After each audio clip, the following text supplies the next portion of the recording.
Vamos passar a palavra agora ao Magno Antônio Correia de Mello, consultor legislativo da Câmara dos Deputados desde 1991, é formado em Administração de Empresa e Direito e especializou-se em Direito Administrativo.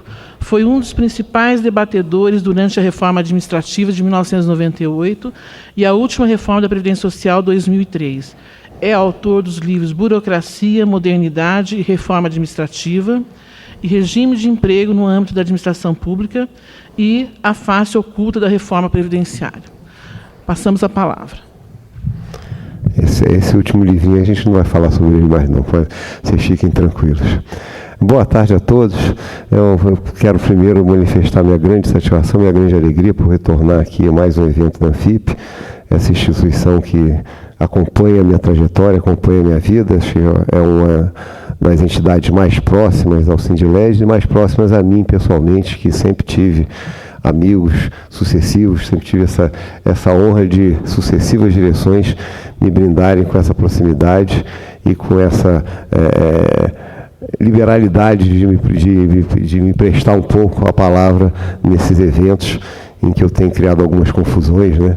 Mas que eu tenho conseguido, acho, produzir algum debate importante. Nós acabamos de ouvir aqui mais uma brilhante palestra do Dr. Bernardo. Ele, mais uma vez, expressou aquele viés que a gente vem repetindo, reproduzindo, e desde, talvez, muito antes da gente reconquistar a liberdade, aquela história do tal do bolo que vai crescendo, um dia ele vai ser distribuído.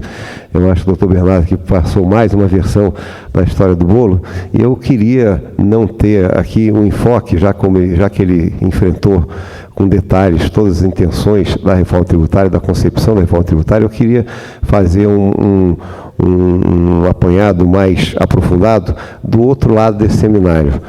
Mas o que é a Seguridade Social, o que a gente tem hoje como a realidade e, principalmente, que eu acho que interessa muito a nossa plateia, aquilo que diz mais respeito aos servidores públicos, quais são as nossas dificuldades momentâneas, o que a gente está enfrentando nessa atual conjuntura. E aí eu queria, daqui, a gente vai sempre amadurecendo, vai sempre nos enfrentamentos, nos debates e nas discussões, a gente vai sempre aprendendo e evoluindo um pouco. A gente tenta ser cada vez menos burro, e eu queria trazer, me resgatar lá, que a gente está falando em 20 anos, aquilo que foi produzido.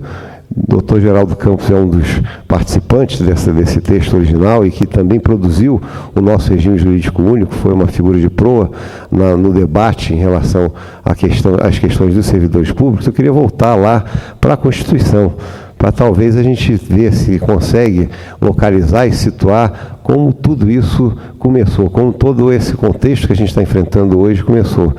Porque se é verdade que a gente tem restrições a esse discurso que os economistas repetidamente fazem, aquele que eu acabei de mencionar, a história do bolo que vai crescendo e que a gente não consegue repartir, ainda tem um lado que a gente tem com a maturidade que a vida vai trazendo, né, que o desgaste do debate vai trazendo, a gente também tem que ver o outro lado, tem que começar a ver o outro lado.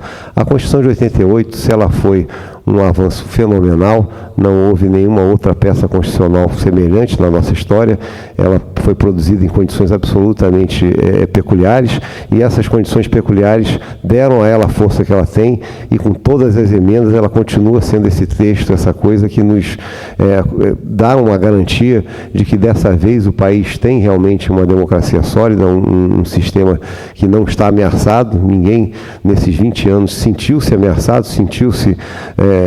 e eu acho que a Constituição tem esse grande mérito, trouxe a gente isso. Ela trouxe também alguns problemas.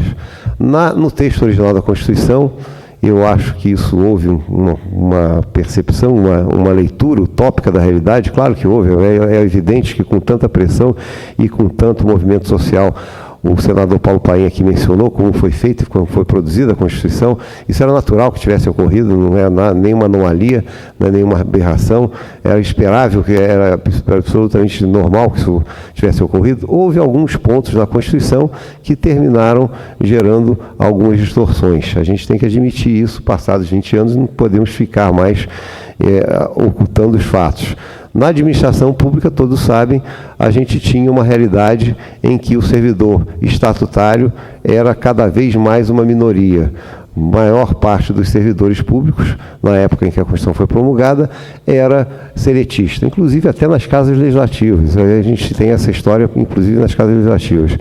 E a Constituição, ela enfrentou isso de uma forma simplista, ela resolveu isso de uma forma muito simplista, criando a figura do regime jurídico único, que parecia uma excelente ideia, e aqui o Dr. Geraldo Campos foi relator e produziu um texto que durante muito tempo produziu bons efeitos, mas ela não resolveu essas tensões, essa questão daquele quadro que havia, em que se tinha ali produzido durante todo o tempo do regime militar um contexto em que o servidor efetivo concursado tinha passado a ser minoria, aquele servidor que tinha uma relação mais sólida com a administração pública, porque a relação jurídica dele com a administração pública dependia da existência de uma vaga, da realização de um concurso, de uma necessidade pública muito definida e não ao atendimento de uma necessidade daquele que estava administrando no momento.